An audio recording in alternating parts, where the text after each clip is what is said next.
पाकिस्तान ने अल खालिद के नाम से अपना पहला जंगी टैंक दहाइयों पहले असेंबल कर लिया था, लेकिन अब इससे एक कदम आगे बढ़ते हुए पाकिस्तान ने अपना पहला टैंक मुकम्मल तौर पर मुकामी सतह पर तैयार करने का संग मील भी अबूर कर लिया है। इस टैंक का नाम हैदर रखा गया है। यह जंगी टैंक क्या क्या खसूसियात और सलाहियत रखता है, आज की इस वीडियो में हम आपको यही बताएंगे।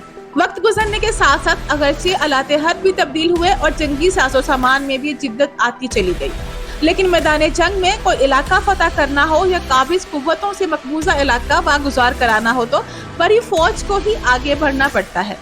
इस मकसद के लिए जहां बड़ी फौज को फिजाइया की एयर शील्ड की अशद जरूरत पेश आती है, वहीं जंगों में टैंकों की फैसला कुन हैसियत आज भी मुसल्मा है।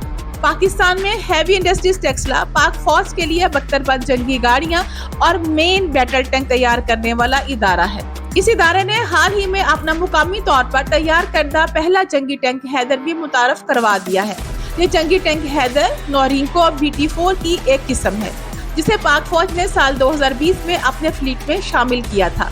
अब फौज पाकिस्तान के शोबा ताल्लुकात आमा के मुताबिक हैदर को नोरिंको चीन और पाकिस्तान के मुख्तलिफ सनतों के इश्तराक से मुकामी सतह पर तैयार किया गया है।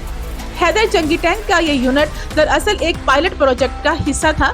याद रहे कि पाक फौज ने $859 मिलियन से 176 टैंकों की खरीदारी के बाद साल 2020 में BT4 टैंकों को शामिल किया था।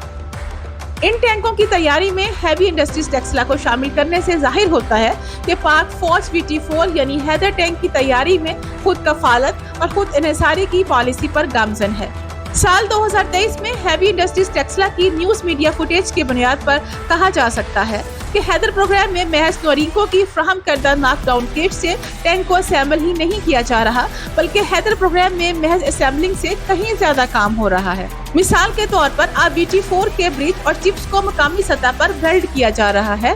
इसके अलावा हैवी इंडस्ट्रीज टेक्सला इस टैंक के मुख्तलिफ सिस्टम्स भी मुकामी तौर पर खुद तैयार कर रहा है। खास तौर पर हैदर का गन सिस्टम अब HIT में बनाया जा रहा है। इसमें barrel, bridge mechanism, elevation mechanism और दीगर इनपुट के सिस्टम्स भी शामिल हैं। Heavy industries Taxila Haider tank के फायर कंट्रोल सिस्टम और गन कंट्रोल सिस्टम भी मुकामी सतह पर बना रहा है।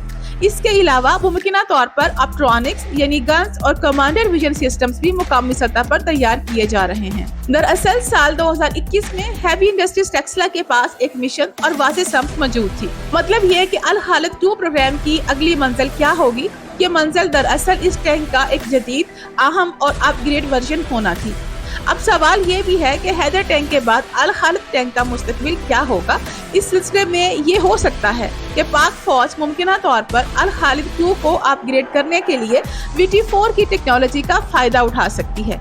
इससे ये बात समझ में आती है कि बुनियादी तौर पर BT4 अल खालिद टैंक के बुनियादी प्लेटफॉर्म यानी MBT 2000 का एक अपग्रेड शुदा वर्जन था। इसकी बुनियाद पर कहा जा सकता है कि अल खालिद 2 और हैदर टैंक के माबैन कुछ ममासलतें भी हो सकती हैं। बहरहाल हैदर टैंक की मुकामी सतह पर तैयारी के बाद आज पाकिस्तान खुद को जंगी साजो सामान की तैयारी के मैदान का बड़ा और अहम खिलाड़ी साबित कर चुका है।